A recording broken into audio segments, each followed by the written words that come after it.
오늘 제목을 같이 읽겠습니다. 시작. 베데스다와 직분자 선출. 사랑하는 성도님들, 기독교는 은혜의 종교입니다.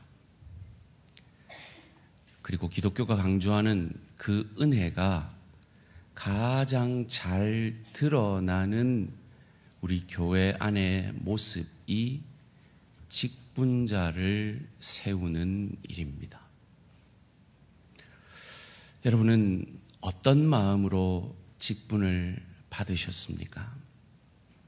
그리고 지금 어떤 마음으로 여러분의 직분을 감당하고 계십니까?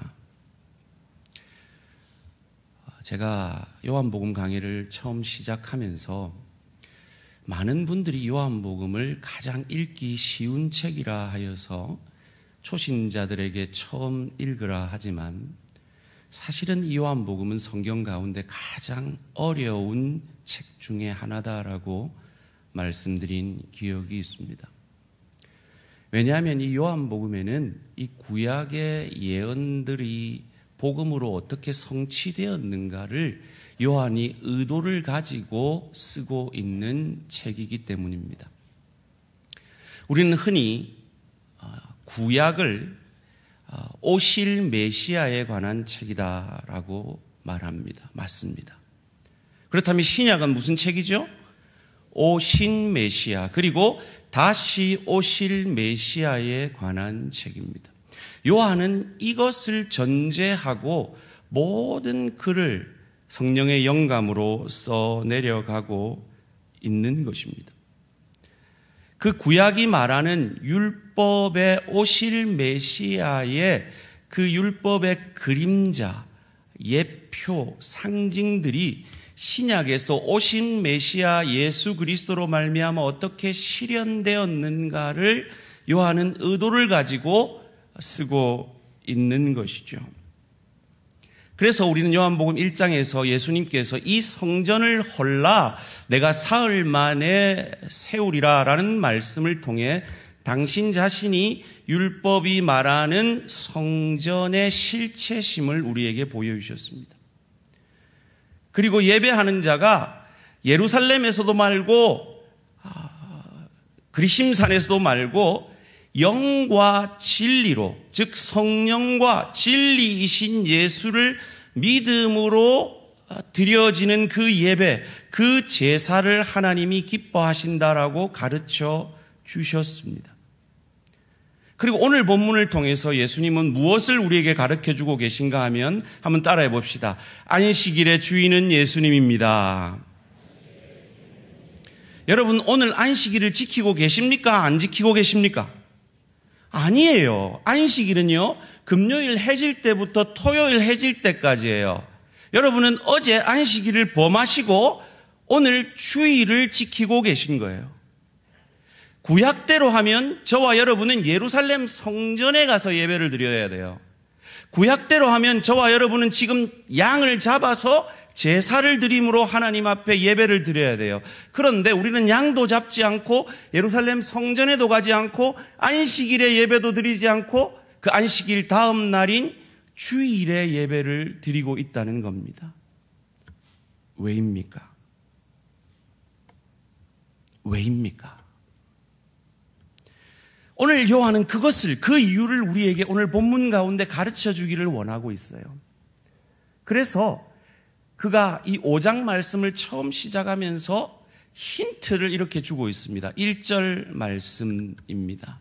그 후에 유대인의 명절이 되어 예수께서 예루살렘에 올라가시니라. 유대인들은 율법에, 여러분 지금 우리 레위기를 하고 있잖아요. 레위기 후반부에 가면 이 절기에 관한 이야기들이 나옵니다. 이 유대인들에게는 3대 절기가 있었어요. 유월절, 오순절, 그리고 수장절이 그 절기입니다.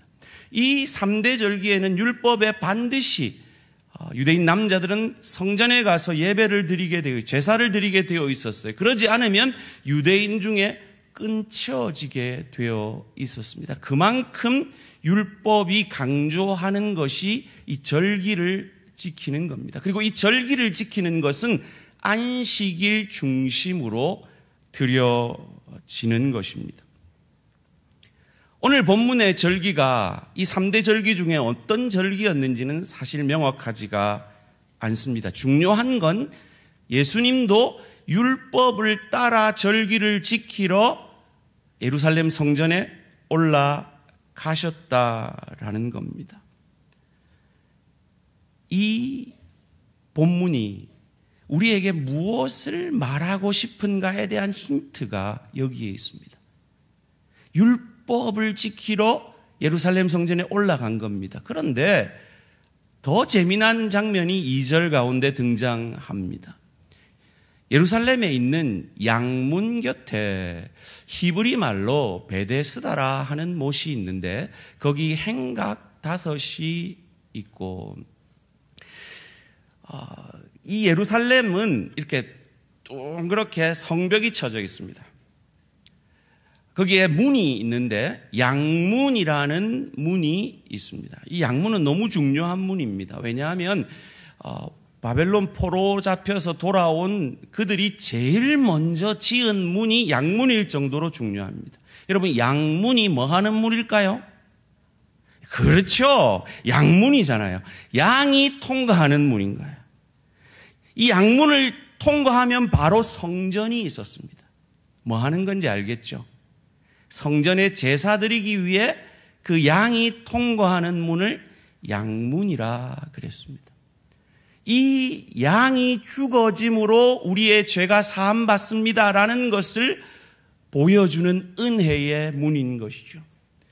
그리고 그 양문 곁에 히브리 말로 베데스다라 하는 연못이 하나 있었습니다. 이 베데스다라는 이 연못의 이름의 뜻은 따라해 봅시다. 은혜의 집. 벳, 집입니다.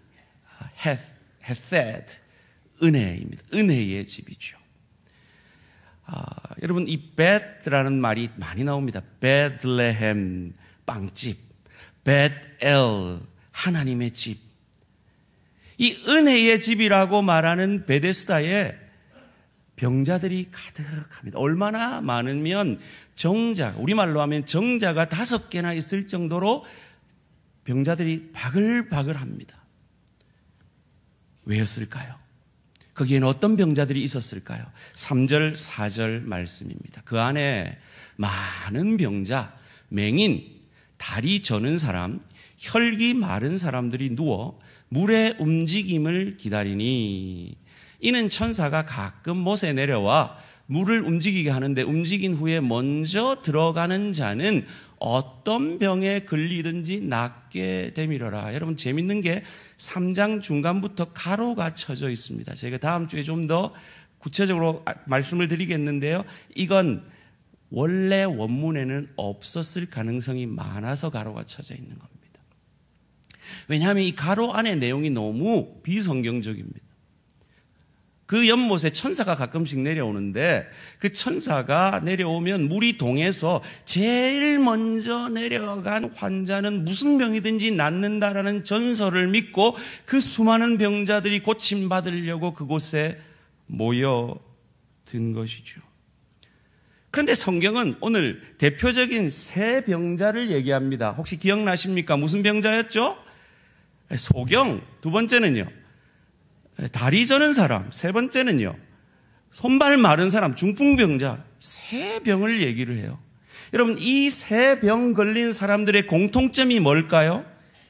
자기 스스로의 힘으로는 이 기적의 못이라고 믿어지는 베데스다에 들어갈 수 없는 사람들이라는 거예요. 이 은혜의 샘이라는, 이 은혜의 집이라는 이 베데스다가 철저히 세상의 원칙을 먼저 들어가는 사람만 나, 1등만 기억해 라는 것을 말하고 있는 이 아이러니를 오늘 요한은 우리에게 말하고 있는 것입니다. 이 병자들, 특별히 대표적으로 38년 된 중풍 병자는 그렇다면 누구를 가리키는 것인가 하는 겁니다. 이것을 제가 참 존경하는 박영선 목사님, 그래서 제가 논문까지 썼는데요.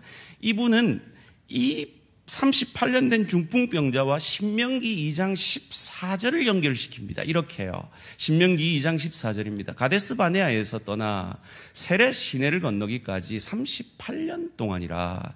이때에는 그 세대의 모든 군인들이 여호와께서 그들에게 맹세하신 대로 진영 중에서 다 멸망하였나니. 이게 무슨 말인가? 이스라엘 백성들은 40년 광야에서 헤맸잖아요. 그런데 38년 헤맸대요. 그럼 2년 동안은 뭐 한 거예요? 출애굽한 직후에 시내산에 갔어요.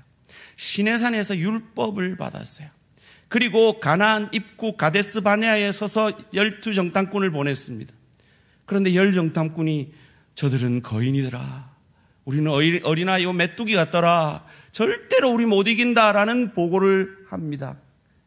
요수아와 갈렙 외에는 다 벌벌 떨면서 울고불고 애굽으로 돌아가자 난리를 칩니다.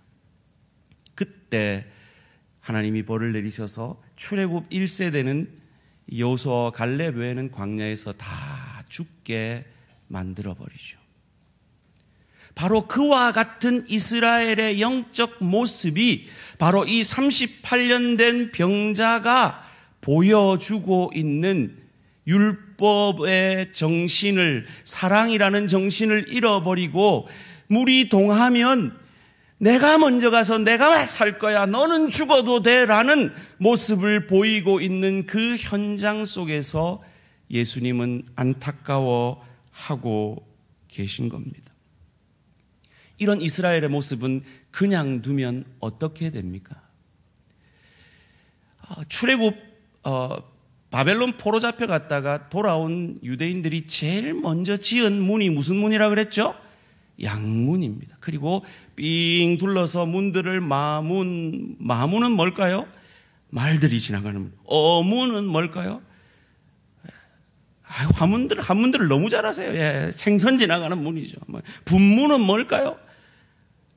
똥 지나가는 문이죠. 이거 너무 잘하십니다. 이렇게 삥 둘러서 마지막 문을 지었는데 그 문이 뭐냐? 느헤미야 3장 31절 말씀입니다. 그 다음은 금장색 말기야가 한밑갓 문과 마주대한 부분을 중수하여 느디딤 사람과 상인들의 집에서부터 성모퉁이 성루에 이르렀고, 마지막 문이 뭐라고요? 한밑갓 문이요. 이건 무슨 뜻인지 모르겠죠. 심판이라는 뜻입니다. 은혜의 문인 양문으로 시작해서 그 은혜가 없으면 심판받을 수밖에 없는 이스라엘의 영적 상태가 바로 이 38년 된 병자의 상태고 저와 여러분의 상태라는 것입니다.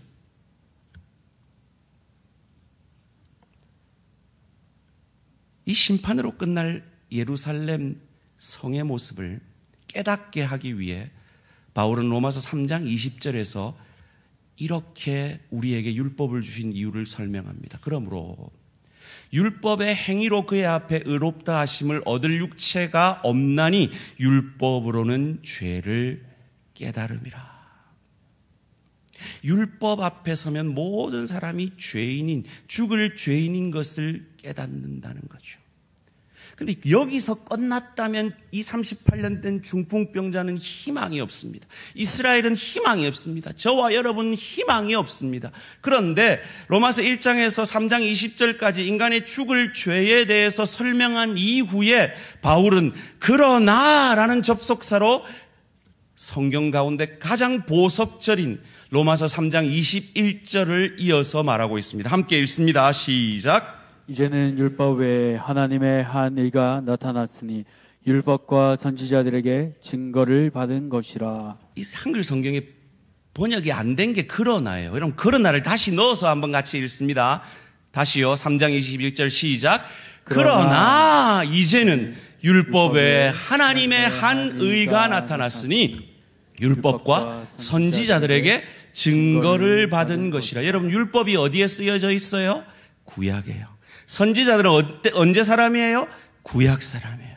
율법과 선지자들이 말하는 이 구약에서 예표된 그 메시아, 한 의신 그 메시아가 이 땅에 오셔서 율법으로 절망할 수밖에 없고 이 38년 된 병자의 모습처럼 그저 희망 없이 죽어갈 수밖에 없었던 이 이스라엘을, 저와 여러분들을 구원하시기 위해 그 율법을 완성할 그분이, 율법이 말하는 그 성전의 실체가, 그 율법이 말하는 제사의 실체가, 그 율법이 말하는 안식일의 실체가 이 땅에 오셔서 저와 여러분들을 위해 죽어 주심으로 말미암아 우리의 과거, 현재, 미래의 모든 죄를 사하여 주셨음을 믿으시기를 주님의 이름으로 축원합니다. 그것을 예표하던 것이 양문이었단 말이에요. 그 양문을 통해서 들어온 그 양이, 그 죄 없는 양이 성전으로 들어가 내가 죽어져야 되는데 저가 죽어짐으로 말미암아 내가 살아난 거예요.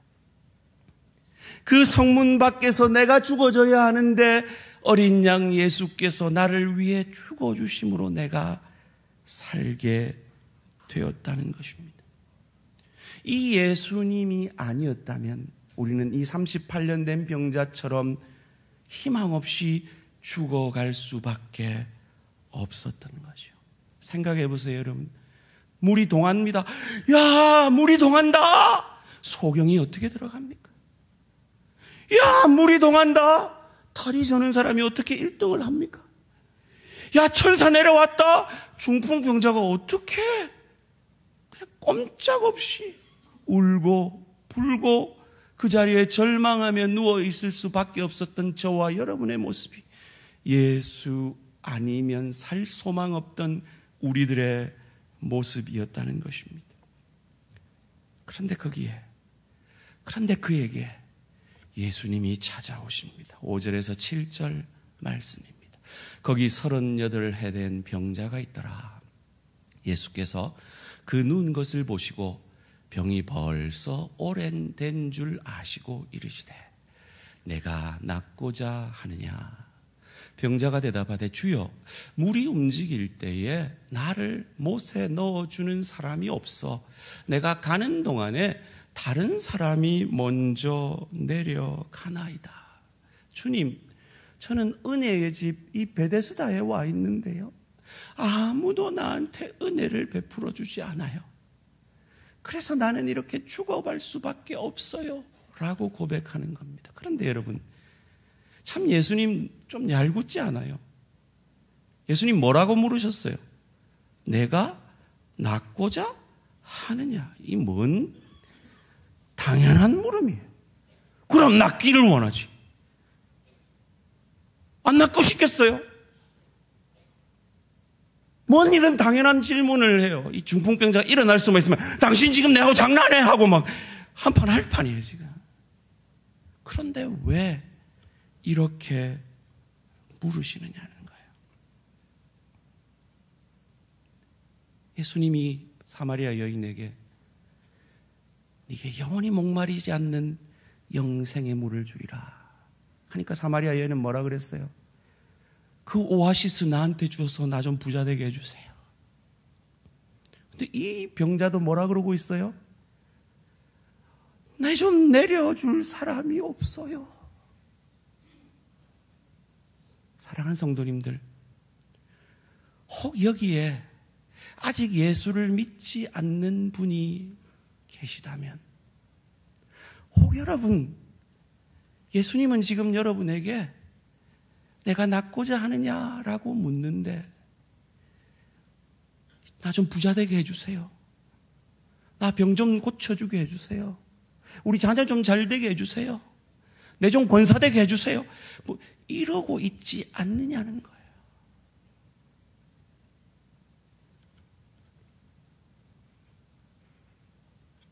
예수님이 왜 이 질문을 합니까? 너 여기 누워 있어 봐야 저기 못 들어가는 거 알잖아 라고 묻는 거예요. 너 율법 지켜봤잖아. 율법으로는 너 구원 못 받는 거 알잖아. 너 율법으로는 네가 죄인인 그것 깨닫고 절망할 수밖에 없다는 것 알잖아. 너 돈 많이 벌어봤잖아. 돈이 너한테 참 행복 주디? 건강해봤자 그것이 너한테 참 만족을, 참 평강을 주더냐? 자녀 잘 돼봤자 네가 도덕적으로 아무리 산다고 해도, 네가 윤리적으로 아무리 산다고 해도 그것이 너를 구원할 수 있더냐라고 우리에게 묻고 계신 것처럼 말이죠. 그런 거에게 예수님이 뭐라고 말합니까? 나를 믿고 내 말을 듣고 일어나 걸어가라.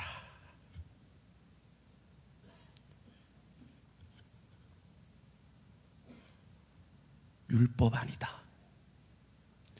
복음이다. 네 의로 구원받는 것 아니다. 내 의다. 내가 너희가 기다리는 메시아다. 그리스도다. 구원자다. 라고 가르쳐 주기 위해서 이 일을 안식일에 하고 계신 겁니다. 8절 9절 말씀입니다. 예수께서 이러시되 일어나 내 자리를 들고 걸어가라 하시니 그 사람이 곧 나와서 그 자리를 들고 걸어가니라. 이날은 안식일이니. 여러분 38년 된 병자입니다. 하루 더 기다려도 별일 없습니다. 그런데 왜 굳이 안식일에 고치시느냐 말이에요. 이 의문은 마태복음 12장에도 나옵니다. 안식일에 병자를 고쳐서 예수님은 오히려 죽임을 당하게 됩니다. 누가복음 13장에도 나옵니다. 이것 때문에 그들이 예수를 죽일 계획을 합니다. 예수님 몰랐을까요? 알았어요. 이것 때문에 자기가 죽을 걸 알았어요. 그런데도 일부러 안식일에 고칩니다. 왜요? 자기가 죽어짐으로 우리를 살려내시기 위함입니다. 당연히 이렇게 반응하죠. 10절 말씀입니다. 유대인들이 병 나은 사람에게 이르되 안식일인데 내가 자리를 들고 가는 것이 옳지 아니하니라. 여러분 이거 이해되십니까? 38년 동안 병에 매여 있었던 그 사람이 일어났어요. 그럼 뭐라 그래야 돼요? 아이고 잘됐다 이래야 되잖아요. 뭐라고 그러고 있어요? 안식일인데 네 일어나면 안 돼. 다시 누워. 이러고 있는 거예요. 이게 사랑을 잃어버린 율법의 모습이었고 그 율법 아래 유대인들의 모습이었다는 겁니다. 이런 죽을 죄인들을 위해 양문, 즉 그 양문을 통해 들어와 나를 대신 죽어짐으로 나를 살려내신 그 양이 예표하는 그 실체가 나다. 안식일이 예표하는 그 실체가, 그 안식일의 율법을 완성하는 자가 나다. 이 성전의 실체가 나다라고 가르쳐 주고 계신 겁니다. 그럼 지금 성경을 같이 한번 찾겠습니다. 성경 마태복음 12장 8절입니다. 마태복음 12장 8절. 제가 일부러 찾으려고 일부러 안 띄웠습니다. 마태복음 12장 8절.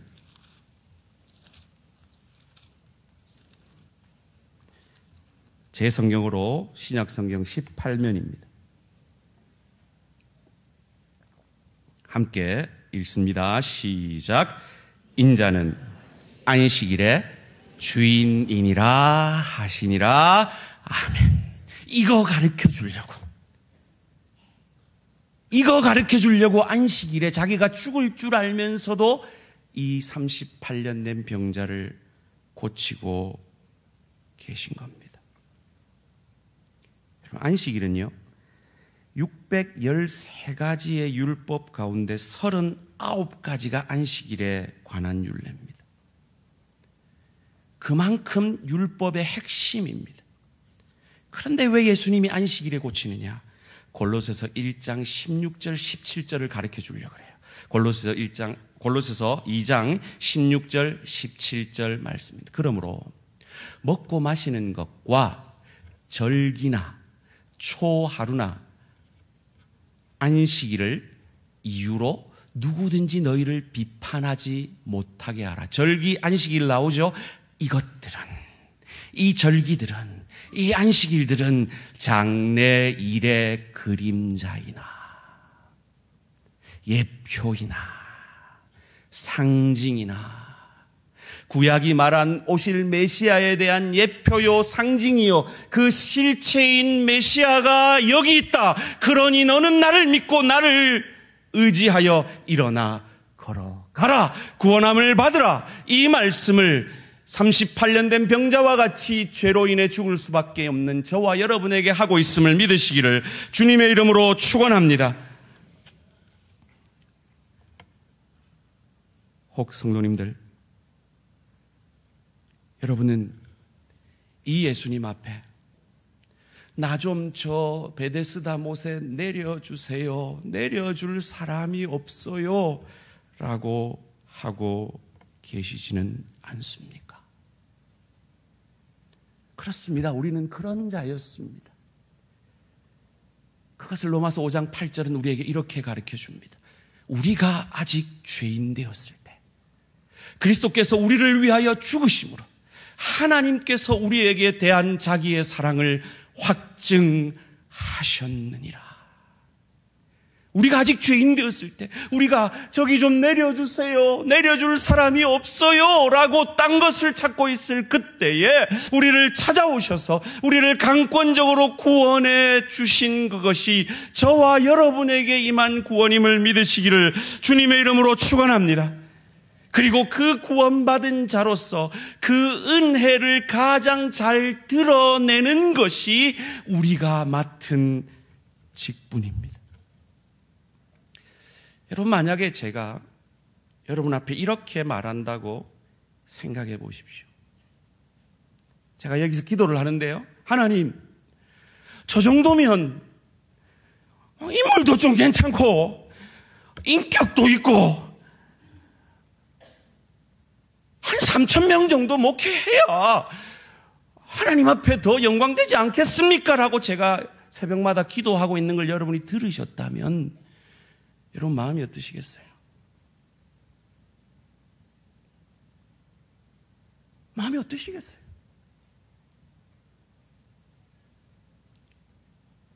아니죠. 하나님, 저 미국에서 이 개척교회 하던 이 못난 목사를 이 귀한 교회, 이 귀한 성도들 앞에 세우셔서 이 못난 자의 입술을 통해 하나님의 은혜를 전해주시다니요. 그게 은혜죠.